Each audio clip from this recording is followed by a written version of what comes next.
अस्सलाम वालेकुम। तो आज की इस वीडियो में हम पाइथन में वेरिएबल्स को देखेंगे। और इससे पहले मैं आपको ये बताता हुआ चलूं कि अभी जो मैं अपने इस कोर्स को लेके चल रहा हूँ वो बिल्कुल बेसिक लेवल पे लेके चल रहा हूँ, लेकिन इसका मतलब ये नहीं है कि हम सिर्फ बेसिक चीज़ें ही करेंगे। सून आप देखेंगे कि हम रियल वर्ल्ड प्रोजेक्ट जो है अपने पाइथन के अंदर डेवलप करने वाले हैं। उससे पहले एक काम करते हैं कि ये जो टर्मिनल यहाँ पे नीचे आ रहा है ये काफ़ी मुझे इरिटेट कर रहा है, इसको मैं यहाँ पे साइड पे मूव कर देता हूँ। तो वो हम कैसे करेंगे, इसके ऊपर मैं राइट क्लिक कर रहा हूँ और यहाँ पे आप देखें तो हमारे पास पैनल पोजीशन आ रही है। इसको मैं यहाँ से थोड़ा सा कंट्रोल मैच करके जूम आउट करूँ ताकि विजिबल हो चीज़ें। बल्कि 1 सेकेंड, इसको मैं ऊपर कर रहा हूँ और राइट क्लिक किया पैनल पोजीशन और इसको मैं यहाँ पे राइट कर देता हूँ। राइट करने से क्या होगा कि जो हमारा आउटपुट है वो अब हमें यहाँ पे राइट साइड पे नजर आएगा और हमारा कोड जो है वो हमें यहाँ पे लेफ्ट साइड पे नजर आएगा। अगर आप एक पास यहाँ पे काफी जो है वो टेक्स्ट हो गया, अगर आप उसको रिमूव करना चाह रहे हैं तो आप सिंपली यहाँ पे क्लियर लिख देंगे तो ये आपका क्लियर हो जाएगा स्क्रीन। ओके, तो अब जो है हम स्टार्ट कर रहे हैं वेरिएबल्स। तो वेरिएबल्स बेसिकली क्या होते हैं, अपनी वैल्यूज को स्टोर अगर आपने करवाना है तो उसके लिए आप वेरिएबल्स का इस्तेमाल करते हैं।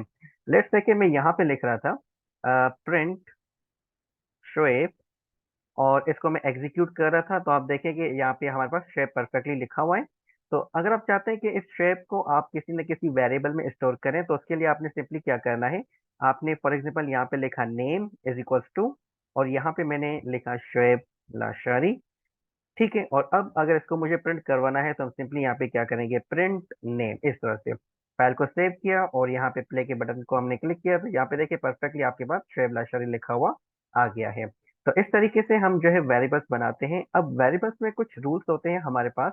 जैसे फॉर एग्जाम्पल अगर मैं यहाँ पे नेम के आगे यहाँ पे 1 लिख देता हूँ तो आप देखें यहाँ पे ये मुझे एरर बता रहा है, विच मीन्स कि आप कभी भी वेरिएबल के नाम में नंबर्स स्टार्टिंग में आप नहीं लिख सकते। अगर मैं इसी 1 को जो है एंड में लगा दूं तो आप देखें यहाँ पे कोई भी एरर आपके पास नहीं आ रहा। यहाँ पे एरर आ रहा है वो इसलिए क्योंकि अब इसका मैंने नाम चेंज कर दिया है, तो सेम नाम मुझे अब यहाँ पे भी करना होगा। Number first thing. उसके बाद अगर आपने यहाँ पे अपने वेरिएबल्स के अंदर आप यहाँ पे अंडरस्कोर भी लगा सकते हैं।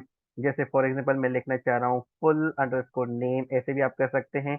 और इसके अलावा आपका जो है इसके अंदर आप स्पेशल करेक्टर्स इस्तेमाल नहीं कर सकते। स्पेशल करेक्टर से मतलब ये है कि फॉर एग्जांपल मैंने यहाँ पे नेम लिखा और यहाँ पे मैंने एक्सक्लेमेटरी साइन दे दी, तो ये आप नहीं कर सकते। एट द रेट नहीं कर सकते, हैश नहीं कर सकते, डॉलर नहीं कर सकते, परसेंटेज नहीं कर सकते। तो सिर्फ आप यहाँ पे एक चीज इस्तेमाल कर सकते हैं स्पेशल करेक्टर्स में से, वो है अंडरस्कोर। नेम वेरिएबल्स में आप अंडरस्कोर इस्तेमाल कर सकते हैं, इसके अलावा कोई भी आप स्पेशल करेक्टर इस्तेमाल नहीं कर सकते। आई होप कि यहाँ तक भी आपको ये चीज़ें क्लियर होंगी।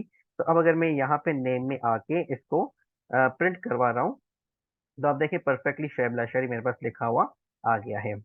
ठीक हो गया। अब दूसरी चीज यहाँ पे मैं जो कि आपको यहाँ पे दिखाना चाहूंगा वो ये है कि अगर आपके पास यहाँ पे आप दो वेरिएबल्स बनाना चाह रहे हैं, जैसे फॉर एग्जांपल फर्स्ट मैंने लिखा फर्स्ट अंडरस्कोर नेम, उसमें मैंने कर दिया शोएब और फिर यहाँ पे मैंने किया last underscore name is equals to Lashari. और यहाँ पे आप एक चीज देखें कि जब मैं टेक्स्ट लिख रहा हूँ तो सिचुएशन में यहाँ पे मैं डबल कोटेशन दे रहा हूँ। तो आप यहाँ पे डबल कोटेशन भी दे सकते हैं और सिंगल कोटेशन भी दे सकते हैं। तो टेक्स्ट को आपने सिंगल या डबल कोटेशन में लिखना होता है। और यहाँ पे मैं क्या कर रहा हूँ, सिंपली फर्स्ट नेम को मैंने प्रिंट किया और नेक्स्ट लाइन पे मैं क्या कर रहा हूँ, लास्ट अंडरस्कोर नेम को मैं इस तरह से प्रिंट करवा रहा हूँ। और यहाँ पे अगर अब मैं इसको एग्जीक्यूट करूँ तो देखिए नेक्स्ट लाइन पे शेब लाशारी मेरे पास परफेक्टली आ गया है। अब अगर आप चाहते हैं कि एक ही प्रिंट के अंदर आप दोनों चीजों को प्रिंट करवाएं तो आप ऐसे कर सकते हैं कि प्रिंट आपने लिखा, स्पेस दी, प्लस की साइन दी आपने और यहाँ पे आपने लास्ट नेम लिख दिया।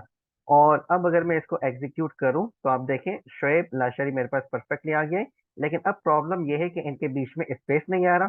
तो अगर मुझे यहाँ पे स्पेस देना है तो उस सिचुएशन में हम क्या करेंगे, अगेन मैं यहाँ पे प्लस दूंगा और यहाँ पे मैं डबल या सिंगल कोटेशन लगा के एक मैन्युअली स्पेस इस तरह से दे सकता हूँ। अब अगर मैं इसको सेव करके एग्जीक्यूट करूँ उससे पहले मैं इसको क्लियर कर देता हूँ और इसको मैंने एग्जीक्यूट किया तो देखिए शोएब और लाशरी के बीच में स्पेस हमारे पास परफेक्टली आ गया है। सेकंड चीज, अगर आपने यहाँ पे कोई नंबर देना है तो आप एज फॉर एग्जांपल मैं दे रहा हूँ और यहाँ पे मैं लिख रहा हूँ 29। तो इस नंबर्स में आपने कभी भी कोटेशन वगैरह नहीं देनी होती, आप सिंपली इसको क्या करते हैं, विदाउट कोटेशन आप इसको लगाते हैं। और यहाँ पे अगर मैं प्रिंट अगर ऐसे एज कर दूं और इसको मैं अगर एग्जीक्यूट करूं तो आप देखिए शुएब लाशारी आ गया और नीचे 29 आपका परफेक्टली आ गया है।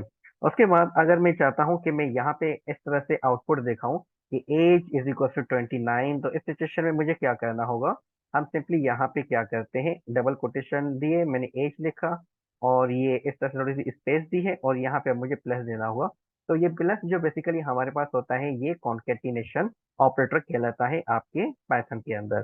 पीएचपी में डॉट होता है, जावा में आई थिंक प्लस ही होता है, तो ऑन एंड ऑन। तो पाइथन में हमारे पास ये प्लस होता है। तो अब अगर मैं इसको एग्जीक्यूट करूं तो यहाँ पे ये हमारे पास दे रहा है एरर। तो एरर बेसिकली क्यों आ रहा है? क्योंकि ये कह रहा है कि can only concatenate string not integer. ठीक है, तो ये कह रहा है कि आप जो है इस इंटीजर्स को इस तरह से कॉन्केटिनेट नहीं कर सकते। No issues. तो इस सिचुएशन में हम क्या कर सकते हैं? तो ये चीज बेसिकली अचीव करने के लिए आप यहाँ पे ये कर सकते हैं। दूसरी लैंग्वेजेस में आपने देखा होगा कि जब आप इस तरह से करते होंगे तो आपके पास कोई भी एरर वगैरह नहीं आता, वो चीज परफेक्टली हो जाती है। लेकिन पाइथन में हमारे पास रिस्ट्रिक्शन होती है कि आप इसको इस तरह से नहीं कर सकते। लेकिन अगर आपने स्टिल जो है इसको कॉन्केटनेट करना है, और ये इश्यू बेसिकली क्यों आ रहा है? ये कह रहा है कि भाई एज जो है वो स्ट्रिंग है, और ये जो एज मैंने यहाँ पे वेरिएबल इस्तेमाल किया ये इंटीजर है। तो ये इसको रन टाइम पे जो है कन्वर्ट नहीं कर रहा स्ट्रिंग में। तो आपने सिंपली यहाँ पे क्या करना होगा, str लिख के इसको आपने इस ब्रैकेट के अंदर इस तरह से रखना होगा। और अब अगर मैं इसको एग्जीक्यूट करूं तो आप देखिए परफेक्टली शेप लाशारी आ गया और एज जो है वो 29 आपकी आ रही है। तो यहाँ पे बेसिकली ये चीज मैंने क्या की है, मैंने इस इंटीजर को स्ट्रिंग के अंदर कन्वर्ट किया है और फिर जो है मैंने इसको आउटपुट करवाया है। तो ये है हमारे बेसिकली जो है वेरिएबल्स, और इसके साथ मैंने आपको कॉन्केटिनेशन दिखाई। तो इस वीडियो को यहाँ पे पॉज करते हैं, मिलते हैं अगली वीडियो में। तब तक अपना ख्याल रखिएगा। अल्लाह हाफिज।